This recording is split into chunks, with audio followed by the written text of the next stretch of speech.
welcome. I'm Dylan Beattie, and I am going to talk to you about plain text.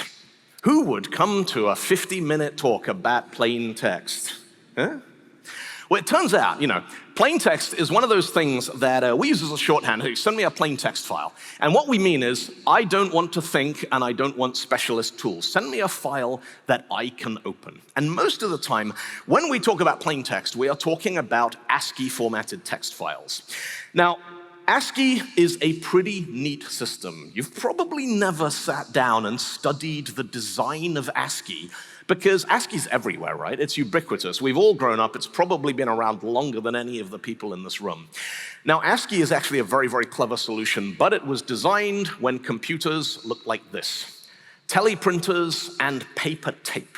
And so there's a bunch of decisions in the way ASCII was put together, which we're stuck with now because of how successful it was, but they don't make a lot of sense anymore. Now, if we look at the ASCII block, we're going to start here. The ASCII 0 null, if any of you's worked with C and C++, that's your null terminator. It's a block of 7 zeros. And then we get on to start of heading, start of text, end of text. Now, these were to control your mechanical teleprinter. If you wanted to start your teleprinter doing a heading, you would hold down the control key and you'd press A, and that would send this control character. If you wanted to start the text, control B. If your teleprinter was going brr, brr, brr, and you're like, no, stop, you'd press control C, end of text. And that one survived. And so this code that we push when one of our programs goes into an infinite loop, that came from the control code to stop your mechanical teleprinter from doing anything.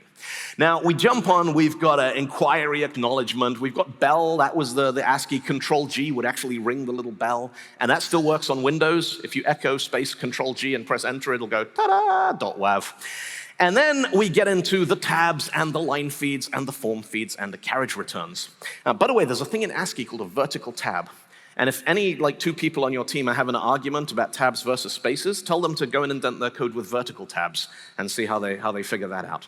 And then we get the carriage returns and the line feeds. Now, a mechanical teleprinter worked like this. You had a little thing called a carriage. And when the carriage got to the end of the line, you had to return the carriage to the left margin, and then you needed to feed one line through your printer so you could print the next line. Now, teleprinters were pretty primitive devices. I mean, they were well advanced for 1965, but they were relatively primitive. They couldn't do different fonts. They couldn't do formatting. What they could do was pseudo-bold, because you would print a line, and then you would return the carriage, and then you'd print the same line again, and it wouldn't line up quite right, so you'd get the pseudo-bold effect. And this meant that a carriage return on its own was useful. A line feed on its own, not so much, because you get to the end of the line, you feed the next line, and then, oh no, you've fallen off the end. That didn't get used very often. And so the reason why here in 2023 we have this ongoing discussion about how we should end a line in a text file, because the Linux and the macOS people, they're like, oh no, just /n, new line on its own, that's all we need. The Windows people are like, no, you need a carriage return, because you've got to return your Windows carriage to the... Now the reason for this is that Linux and macOS, they evolved out of Unix, and Unix evolved out of an operating system called Multics. And Multics was the first OS in history that had device drivers. It's the first time anyone ever went, hey, what if we put a little bit of code between the operating system and the mechanical teleprinter? And so when we see a /n, we'll put it in the carriage return as well. And eventually, when we're not using teleprinters anymore, it's not going to be a problem. Windows evolved out of, well, what do we got? Windows 11, out of Windows 10, out of Windows 8, Windows 7, Windows Vista, all the way back to Windows 3.1, to MS-DOS, to CP/M, which was designed to run on the cheapest hardware available, cheap mini computers that didn't have anywhere to run device drivers. And so that's why 50-something years later, we are still stuck with the two dominant operating systems on this planet, still not agreeing on what the end of a line looks like. Now, the next chunk of ASCII, one of the things they had to do in ASCII is they had to decide what punctuation to include. There's a whole bunch of space, exclamation mark, quotes, dollar signs. They included hyphen. Now, if any of you's worked in typesetting for print, you know that we don't just have hyphen. We've got an N dash and we've got an M dash and all these different characters that have been used for centuries by, industrial printing and typesetting. ASCII went, we don't have space for that. You get one little horizontal stripe and you use that for whatever you want. We have the block of decimal numbers. Now, what's really clever about this is if you need to turn an ASCII decimal into its numeric value, you just ignore the big half. You just take the lowest 4 bits, and so 0 in binary is 0, 1 in binary is 1, 2 is 2, and this is blisteringly fast even on a 4-bit microprocessor, because there were a lot of those around when ASCII was designed. We have the alphanumeric block. You ever wonder why ASCII capital A is 65 and lowercase a is 97? Why did they pick those 2 numbers? It turns out that it's because they vary by a single bit. If you want to do case-insensitive collation, so you want to be able to sort some text and not care whether it's uppercase, lowercase, you just ignore the 6th bit, and then you get case-insensitive. You want to make a file completely uppercase, set that bit to on for everything in the file. You want to make it lowercase, other way around. So it gives you these very, very fast operations. We mop up the rest of the punctuation block, and finally, right at the end, ASCII 127 is the delete control character, which is 111111, because you can't fill in the holes on a paper tape. The only way to erase data from a paper tape is to punch out all the rest of the holes so that you can't read what was on it anymore. This was a big deal back in the day. Now we're like, why? That's not how any of this works. But because ASCII was so successful, it's still around, it's still supported, and it's had to maintain backwards compatibility. Now, I just want to shout out one of the YouTube comments. The first time I did this talk, I was talking about punch cards, and Richard O'Keefe got quite upset, because apparently if you used a DAL character on a punch card, it would turn it into confetti and it would fall apart and gum up your mainframe. I think that might have happened to Richard, and I think he still remembers it. Sorry, Richard, it's paper tape we're talking about here.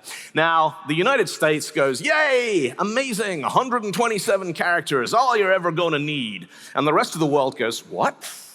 We can't. Now, for some places, Western Europe are like, well, we can almost work with this. The United Kingdom, pretty much, like it almost got what we needed.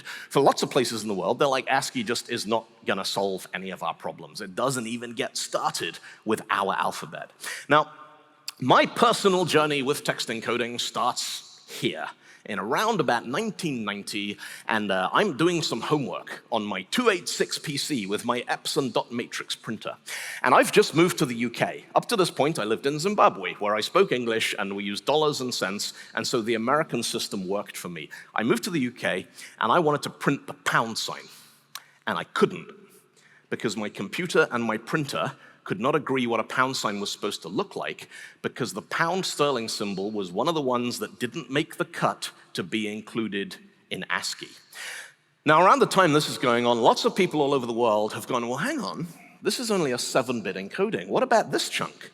The top half, the top half of ASCII, can we use this? And nobody was controlling or administering this, and so lots of different companies, organizations, countries, governments went, yes, we are going to use the top half of ASCII. That will solve all of our problems. Now, this is known as a code page. If you ever come across this expression, code page, a code page is a rule that says, hey, right here, this computer on this day, in this file, in this application, using this printer, this is what the top half of ASCII means right now. Now, one of the most successful code pages was this one. This is code page number 437, which shipped with the IBM PC in the early 1980s. So this took your basic 7-bit ASCII block. The top half, they had almost all the characters that are used in Northern and Western Europe.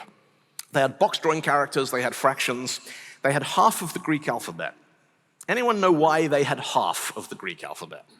Because you couldn't use this to send someone, write someone a letter in Greek, but it had all the ones that were used in high school physics and maths. So all the Greek characters that were used in science made it into the code page, but the actual Greek alphabet didn't. Half of it is still missing. They also went, well, hang on, the IBM PC doesn't have a teleprinter. Maybe we could reuse that control block and do something different with it, which is why when a PC Junior crashed really hard, you'd get this screen full of little smiley faces and playing cards, because what it's doing is it's interpreting all of those low-valued machine code instructions and going, oh, I guess they want us to print this using the default code page.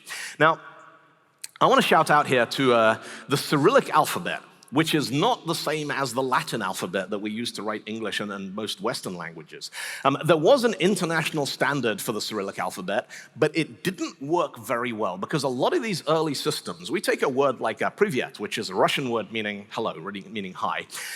If we turn that into ASCII using the international standard, we get this sequence of bits. But it was fairly common for applications to think the 8th bit was disposable. They would either use that for checksums, or they'd use it as a flag to say whether a word had been spell-checked.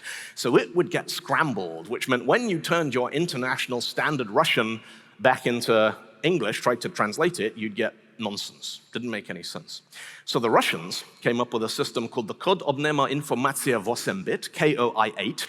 And KOI8 is brilliant because it didn't use Cyrillic alphabetical order. What it did is it mapped them onto code points that match the pronunciation of the corresponding English letter. So you take Privyet, you scramble that, you lose your 8th bit, you decode it, and what you get out the other side is Priyet.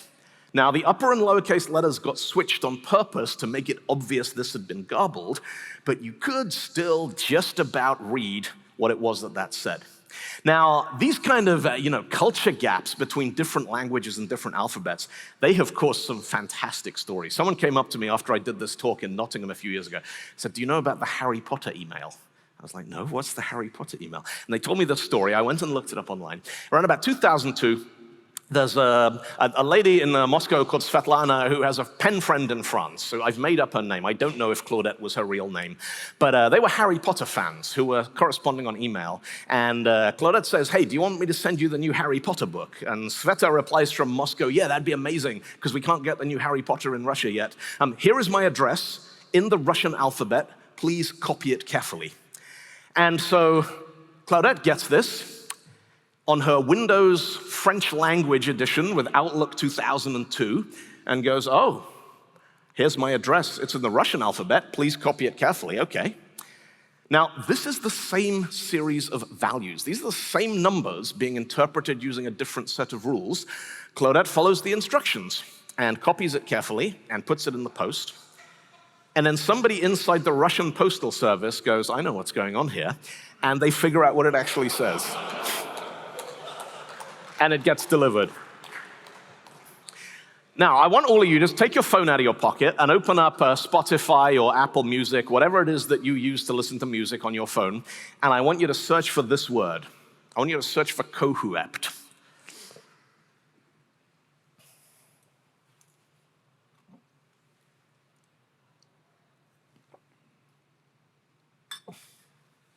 You found anything? Billy Joel. Billy Joel live in Leningrad. 1987, Billy Joel becomes one of the first Western artists to tour the Soviet Union. He performs a concert in Leningrad, the city which is now St. Petersburg. That gets recorded, and it's released in the Soviet Union, and the album is called Concert. And on the cover of the album, the word concert is written in Russian in the Cyrillic alphabet. At some point, this makes it back to an American record company who are like, "Oh, we need to put this in our ASCII-flavored database. K-O. Now, that's a Cyrillic letter N, but they don't have that. They're like, that must be an H. That's a Cyrillic T. They don't have a T. They're like, it must be a U, E-P-T. And then streaming gets invented. And people like Apple Music go to the record companies and say, "Do you have a big database of all your records?" And they're like, "Oh, yeah, we got this one here." And so now this is just stuck. The transliteration error means that Kohuept Live in Leningrad has become the official title of this album, which was never the plan. I'll share one more funny little detail about Cyrillic alphabets and music. If anyone here reads Cyrillic, does that make any sense to anyone? I mean, actually, at this point, it doesn't matter if you can read Russian or not. That makes no sense to anyone at all. That is gibberish. But if you type that series of keystrokes on a Cyrillic keyboard layout, these are the keys you press. And if you'd pressed those same keys after switching your keyboard layout back to English, you would have typed this. And Google knows about this, because Google is smart enough to tell that you have just Googled Taylor Swift without remembering to switch your keyboard layout back. And so if you search for that, you get Taylor Swift search results. Now, I don't know how Google knows this, but I think it's probably a Google engineer somewhere who got fed up of their searches going wrong because they forgot to switch their keyboard layout back. Now, this code page system led to all kinds of weirdness, but the problem was it proliferated, and these were incompatible standards. So, like IBM had their version of Bulgarian, which was different to PostScript Bulgarian, which was different to Apple Bulgarian. There was no interoperability. And once we invented the web and the internet took off, people started, publishing web pages and exchanging email between different cultures and alphabets. We needed a better system. We needed a unified coding system. And so Unicode was invented. Now, the Unicode Consortium's mission statement is this: to provide a single, consistent way to represent each letter and symbol needed for all human languages across all computers and devices. Now, there's three things in there that are interesting. One, all computers and devices. If you want everyone in the world to use your system, you have to build a really good system, and you have to give it away for free, completely free. No license, no patents, no money, no copyrights, nothing. They did that. So if you need to put text in your application, you can just use Unicode. That's what it's there for. All human languages. Not just the ones we use today. Ancient Sumerian is there because people doing Sumerian archaeology, they want to use Unicode as well. Egyptian hieroglyphics are there because people researching these languages should be able to use Unicode as well. And the languages we're still inventing, which we're going to come back to a little later. And so that leaves a single consistent way to represent each letter and symbol. Now, how many letters are on this slide? Let's ask JavaScript. What do you think? 3. Obviously, right? Let's try JavaScript. This time we're going to use a monospaced font. Now, this is one of the kinds of challenges that implementing Unicode poses us.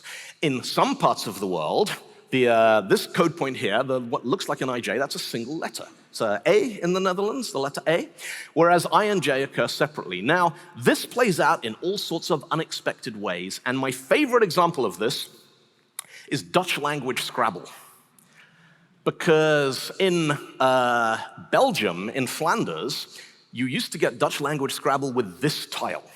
You didn't get that in the Netherlands. Now, this means that if you're playing Scrabble with Aunt Marie one Christmas, Aunt Marie might play ASCII and say, yeah, look at that, 7-letter bingo.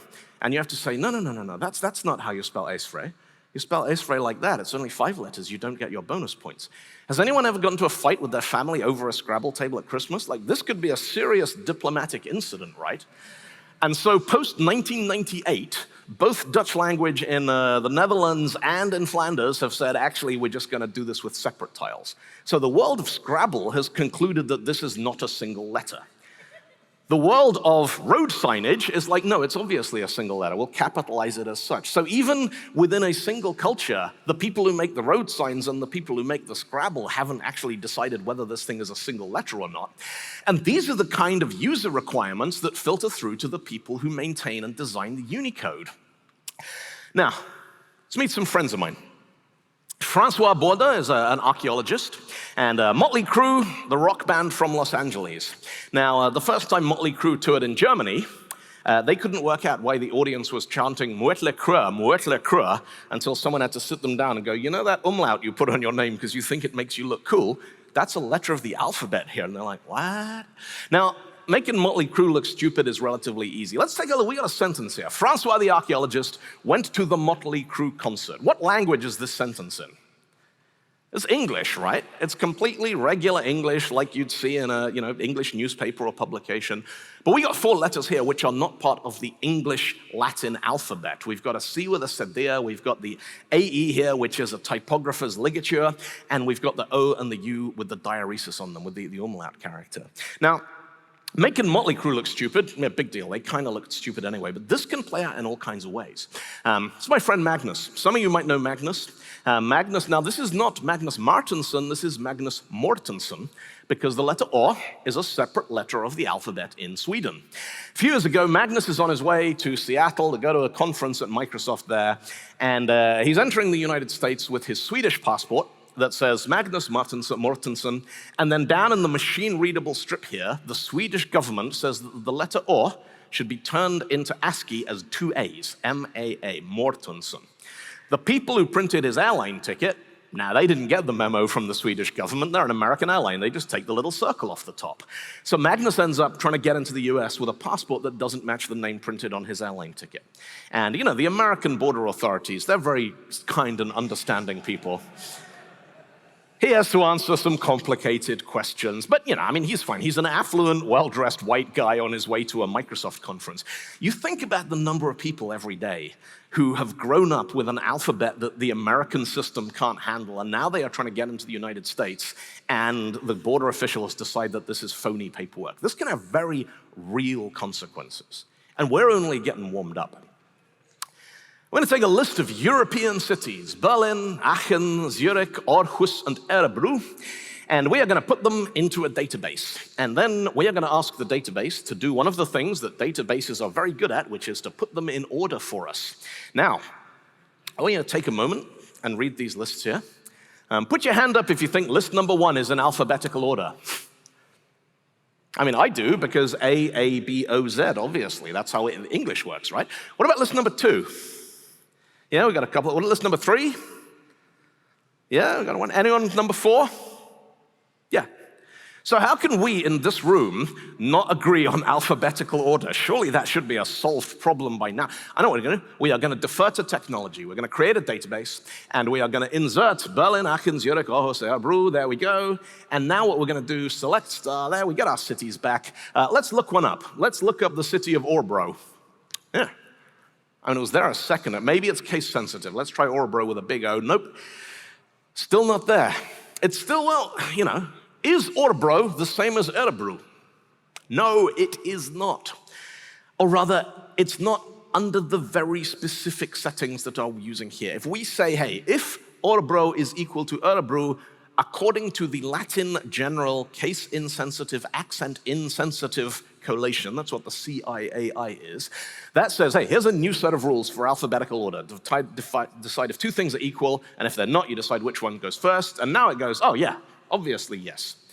Now, let's select star from cities, order by name. This gives me what I, as a native English speaker, would expect. A, B, to me that's an O with a hat on it, and then a Z. Let's do the same thing using the Latin collation. Same result. No surprises here. Let's do the same thing using the Finnish and Swedish collation. Now, when we do this, suddenly Örebro has moved. Because in Sweden and Finland, the letter Ö, the first letter in Örebro, is not an O with a hat on it. It is the 29th letter of that alphabet. It appears after Z. Now, it's the fun part. Danish and Norwegian collation. Berlin, Zurich, Örebro, Aachen, and Aarhus. Now, Aarhus is Denmark's second biggest city after Copenhagen. And the city of Aarhus was spelled Aarhus from 1948 until the 1st of January 2011.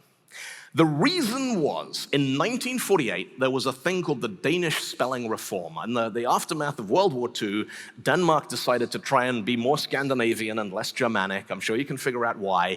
And so they added 3 letters to the end of the Danish alphabet.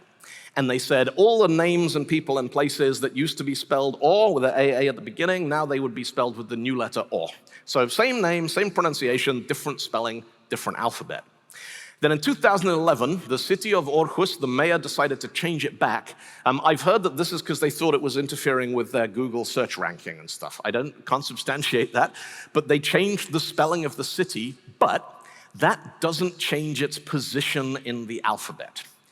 Because to Danish and Norwegian speakers, Aachen obviously goes at the beginning because it's in Germany, and Aarhus obviously goes at the end because it's in Scandinavia. How is your database supposed to figure this out? Well, that's not their problem, that's a database problem. And so if you have to write software which copes with these kind of things where, alphabetical order isn't even a question of getting the right bits in the right order, you need to understand the cultural context where your application is going to be deployed. And so you need to add another column, which is, all right, well, this is the name we are going to show the humans, but then this is the name we're going to use to sort the thing so that we get the order coming out that we're expecting. And if we pull that in that order, we get an order that is logical to native speakers of those languages and cultures. Now, occasionally people will pop up and say, oh, we should keep politics out of technology, politics is such a drag.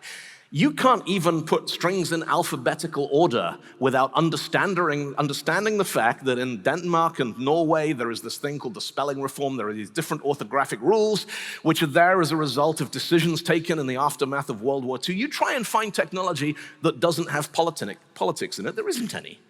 Because politics creates the problems that technology tries to solve. That's the reason we have to do all this stuff in the first place. Now let's go back to our C with a cedilla here. Now, there are two different ways. Unicode says, hey, you want to draw one of these? Well, yeah, we'll give you a single character. You want a Unicode 00C7, that'll give you a C with a little tail. Or you can take a regular American ASCII flavored C, and you can glue one of these onto it. It's a combining character. And combining characters are brilliant, because you can stack them. And you want to take a Z, put a tail on it, and a little bridge, and a cross, and an equals, and a tick, and a hat. And that's how you get, well, if you have the right kind of Samsung phone, you get a dead phone. If you don't, you get Zalgo text. And you can go and paste it in Stack Overflow and confuse people. And so now we have the problem. Let's go back to our friends in Motley Crue. We could write Motley Crue like that, or we could write it like that, using combining characters. So now we have two different ways of writing the same string. They look the same, they render the same, they're pronounced the same. Should they be considered equal? Now, Unicode doesn't tell us whether they should or not. What it does is give us a toolbox. It gives us a choice of 4 normalization forms. There is the canonical decomposition. So decomposition means you pull this thing apart into the largest number of code points. Composition is the opposite. Squash it down into the smallest number of code points, and then C is already used here because we used it for canonical. So K stands for compatibility, and there is the compatible decomposition and the compatible composition. What these mean in practice, we have a little snippet of, so this is a snippet of code in C# and .NET, and what it's going to do is compare these two strings using a binary comparison, and then using all 4 normalization forms. So if we take our friends in Motley Crue, but we build one of them up using this combining diaresis character, and we run that through our text comparison, what we see is that the strings are binary different, obviously, because they're different bytes, but they are considered equivalent under all 4 kinds of normalization. Now, let's look at another example. Let's look at the string plain text and the string plain text, but using characters in bubbles, because that looks fancy on party invitations. I don't know why it's there. If we run that through it, what we see on here, are they binary equivalent? No. Are they compatible, canonical equivalent? No. But the compatible equivalency says yeah. Those both say plain text. They say it differently, but they say the same thing. Now, my personal journey with Unicode started one day about 6, 7 years ago. I go to work one morning. One of my team says, dude, I think we've been hacked. Now, this happens all the time. When you work in IT, I've been hacked. No, you haven't been hacked. You did right-click, view source. We told you not to do that. I've been hacked. No, you've just downloaded stuff you shouldn't have downloaded. But when one of your security engineers says, dude, I think we've been hacked, you're like, why do you think we've been hacked? He says, there's Chinese in the Windows event logs. So we have a look, and there is Chinese in the Windows event logs. We are a British company based in London. None of our staff speak, read, or write Chinese. Very few of our customers speak, read, or write Chinese. We do no business in China. Why is there Chinese in the Windows event logs? So, Incident Management 101. Your job is going to be go and look in the firewall logs, see if there's any evidence of a network intrusion or a breach. You start looking through the database tables. Can you find any Chinese text? Is this an injection attack? You go and tell the business, we've got an incident, possible data breach, next update in 15 minutes. Having delegated all the important work, I get to sit back and shitpost about it on Twitter. And I won. Because I put this on Twitter and immediately got a response from a friend of mine going, oh, that looks like a Unicode mapping error. And then the fake Unicode account chips in, which is a lot of fun to follow if you're interested in text encoding, and says, yeah, the low bits are null. This is 16LE being mistaken for 16BE. Now look at this, like, yeah, I should probably figure out what those things are quite quickly, because sounds like that might be important. So I dive down the rabbit hole of how Unicode actually works. And what I discover is Microsoft Windows, JavaScript, Java, lots of platforms. Internally, they store most characters as 2 bytes. They use a 16-bit encoding because it makes a lot of things easy. So the word delete is actually stored in memory as this. Now, if those get switched around so that the big end becomes the little end of each pair of bytes, that teleports you smack into the middle of the block of Unicode that's used for writing Chinese, and you get this sequence of characters out. Now, one of the commenters on YouTube actually popped up and said, oh yeah, this is what that means. The top one there is dismembering the body of some livestock. One of them's climbing. A category of textile and fabrics. And this one is pearls and jade put in the mouth of a corpse. Now, when I saw this comment, it reminded me that the day this happened, one of the team ran it through Google Translate and said, this might be a weird ransom note. And I said, what do you mean? He said, I think they want us to cut up a chicken and put gold in it. And I'm like, I don't think this is a ransom note. I think this is coincidence. So the question is, this is clearly what was happening here. The question is, why was our Microsoft SQL server flipping from big endian to little endian? And the thing was, it was doing it every 3 minutes. So it would be fine for 3 minutes, and then it would randomly flip back, and then it would randomly fix itself, and then it would randomly swap itself out again. We spent about 27 hours troubleshooting this, one of those long, long nights where there's just people trying to get to the bottom of what's going on. Eventually, we figured out that the data center that was hosting our stack had a faulty virtual network switch, and every 3 minutes, it was dropping 1 byte from the data stream, which just meant everything else got shunted over sideways and suddenly turned to big endian, and then 3 minutes later, it would drop another byte, and everything would get shunted back again. Now, UTF-16 works brilliantly for local systems where the cost of accessing your own memory is very, very low. You have lots of memory, lots of disk space, and knowing that all your characters are exactly 16 bytes long means you can do lots of optimizations with algorithms and addressing and performance. Once you get out onto the web, we have a different story. Now, take a web page in Ukrainian, like this one here. Now, the thing about this, even if your website is in Ukrainian, HTML is based on ASCII, CSS is based on ASCII, JavaScript is based on ASCII. All of the metadata that makes your website work still uses 7-bit ASCII. And so if we set this page in UTF-16, the bits we actually need is only that much. The rest of it is us going, nothing, 3C, nothing, 21, nothing, 44, nothing, 4F. We got to send all the nothings. We can't strip this stuff out. 44% of what we are sending over the wire is redundant. We're just sending nulls. So UTF came out with what I think is a brilliant engineering solution. It's a thing called UTF-8. And UTF-8 says, right, if you have a byte that starts with a 0, that is 7-bit ASCII, the same as it's been since 1965. All old ASCII documents are UTF-8 by default. No conversion is required. If you find a byte that starts with a 1, it is part of a multi-byte sequence. If your byte starts 10, you have landed in the middle of a letter. You need to backtrack. If you find 110, that is the start of a 2-byte encoding sequence. If you find 1110, that is the start of a 3-byte encoding sequence. 11110 is a 4-byte encoding sequence. Now, this is brilliant because 1, it's backwards compatible. 2, it's very, very efficient. And 3, it gives us headroom. We could have 4-byte, 5-byte, 6-byte, 7-byte, even 8-byte encoding sequences using UTF-8, which is good because it gives us headroom. It gives us space for when we contact the aliens from Alpha Centauri, there'll be space for them in Unicode. And when we go around inventing new alphabets, there's space for them in Unicode. Because we are still inventing new alphabets. Within my lifetime, we invented the alphabet that became known as Emoji. This came out of a project in Japan around the turn of the millennium to put weather forecasts and traffic information on mobile phones. This is the original set of Emoji, which is now in the Museum of Modern Art in New York. And this was wildly successful. Within a year, you couldn't, like if you brought out a cell phone in Japan that didn't have Emoji, nobody would buy it. So in 2008, when Apple launched iPhone in Japan, it had to support Emoji, which meant the rest of the world went, hey, switch on Japanese keyboard, you get these little cute cartoon pictures and stuff. It spreads around the world like wildfire, and people start asking questions. Like, hey, I want to go for tacos tonight. Then there's sushi, but there's no tacos. Why can't I have tacos in my emoji? And people saying, well, there's a pilot, and there's a firefighter, and there's a doctor, and they're all men. Why are all the people men? And what we realized, people wanted to use emoji to express themselves, to text people in a way that captured their identity.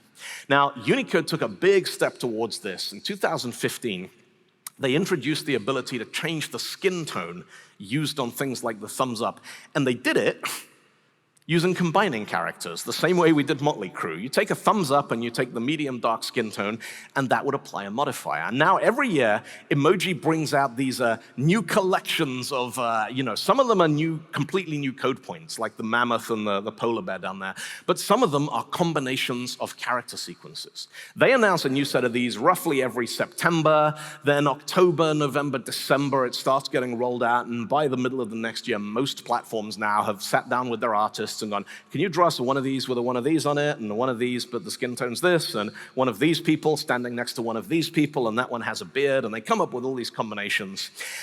And they do it all using stuff that was baked into Unicode the whole way along. If you want the female astronaut emoji, it's a woman, think of a zero-width joiner, and a rocket ship. And if your phone hasn't been updated yet, you get a woman next to a rocket, and if it has, then you get female astronaut. And if you want the, I think this is the personal emoji of Mae Jemison, who was a space shuttle mission specialist. Woman, dark skin tone, zero-width joiner, rocket, and that's what you get out the other side. Now we're going to talk about flags, because flags are brilliant. The flag of the Netherlands is the regional indicator symbol N and the regional indicator symbol letter L. All of the countries which are recognized as countries by ISO have a code in there which corresponds to their national flag. England is not a country. According to, well, England's a country if you're playing soccer, but it's not a country if you're in the Olympics. It's complicated. But ISO says, no, United Kingdom is a country, England is not. So the flag of England is a black flag, followed by GB, Great Britain, and then ENG. The flag of Wales, the flag of Scotland, and the flag of Texas are represented the same way. Now, I was doing some digging on this. It was an Amsterdam native. It was this guy, Maurice Bellias, who, 2015, he submitted a petition to Unicode and said, I think we need the rainbow flag, the pride flag, to be represented in emoji. And the Unicode consortium considered this, and they went, yeah, actually, we think this is a pretty cool idea.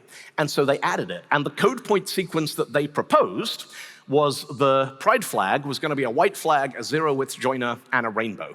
So they're using bits they've already got. Now, the flag of Amsterdam is not part of the Unicode set, which I think is a scandalous omission, because I think the flag of Amsterdam is awesome.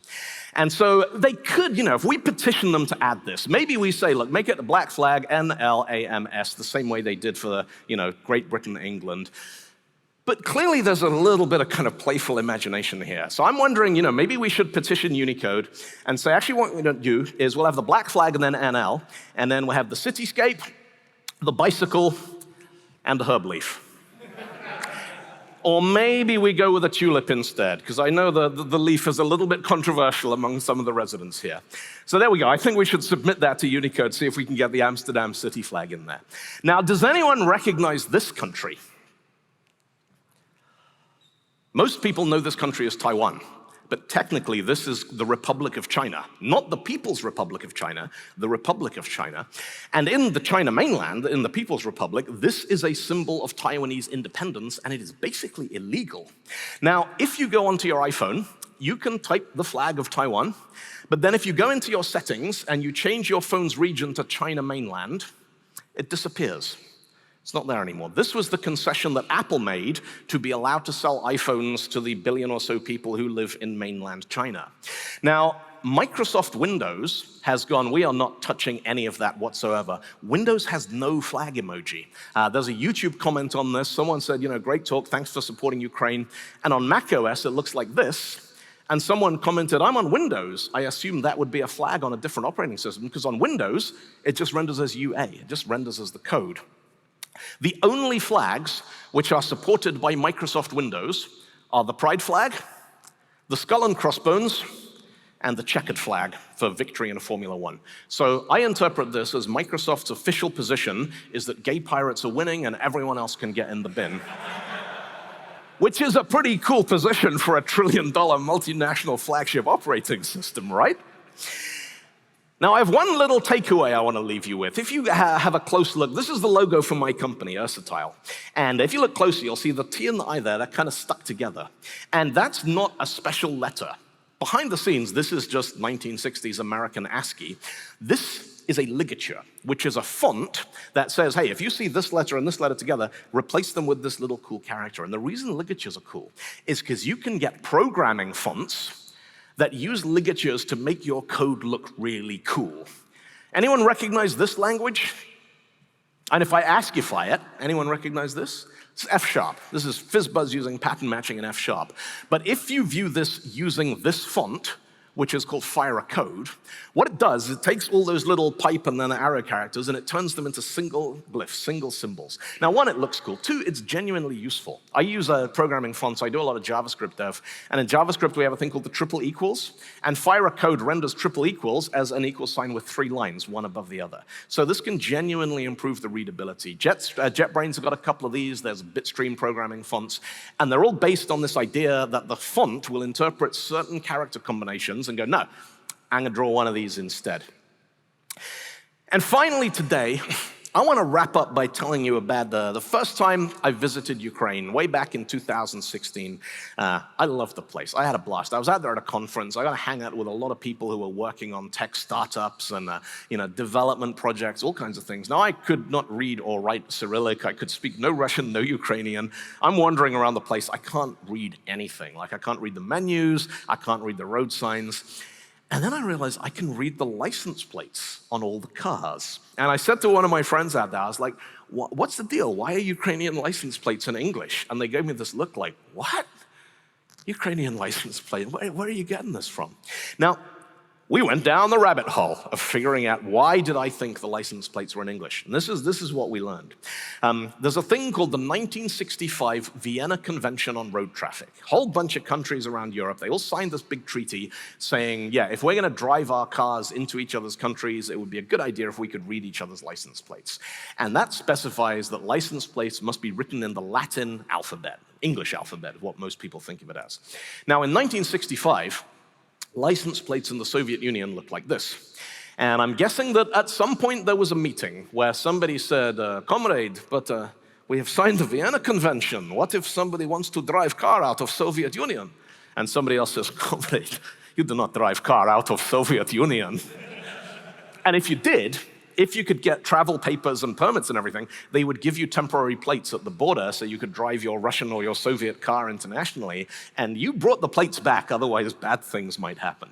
But then when the Soviet Union collapsed in the 90s, all of the member states, they overhauled their vehicle registration systems, and now the license plates in those countries look like this. And the solution that they came up with was that they took the Cyrillic alphabet and the Latin alphabet, and they identified the overlap, the set of glyphs. Now, these are not letters, these are shapes. This is the set of shapes that appear in both of those alphabets, and that is the set that they use for their license plates in those countries. Now, there's some slight variation between regional Cyrillic, but in Ukraine, the set of letters that they put on their license plates is this. And if you rearrange the English versions of these letters, it spells Pike Matchbox. Now, I want you to remember that, because next time somebody says, I'm going to send you a plain text file, you say to them, hey, do you know about Pike Matchbox? And if they say, yep, I know about Pike Matchbox, then they've seen this talk. They know about Big Endian, Little Endian, UTF-8, UTF-16, the Danish spelling reform, Norwegian, Finnish orthography, the Swedish alphabet, the history of teleprinters, and they probably know that they are going to send you a file which has been optimized for your cultural circumstances, operating system, preferred choice of text editor. If they say, no, what's Pike Matchbox, then hang on to your hats because you have no idea what they are going to send you and claim that it is just plain text. And finally, I'd like to dedicate this talk to John Doe, who watched the whole thing on YouTube, all 1 hour of it, and felt moved to comment, please leave politics out of software, thank you. John, you're an idiot. Thank you, GOTO.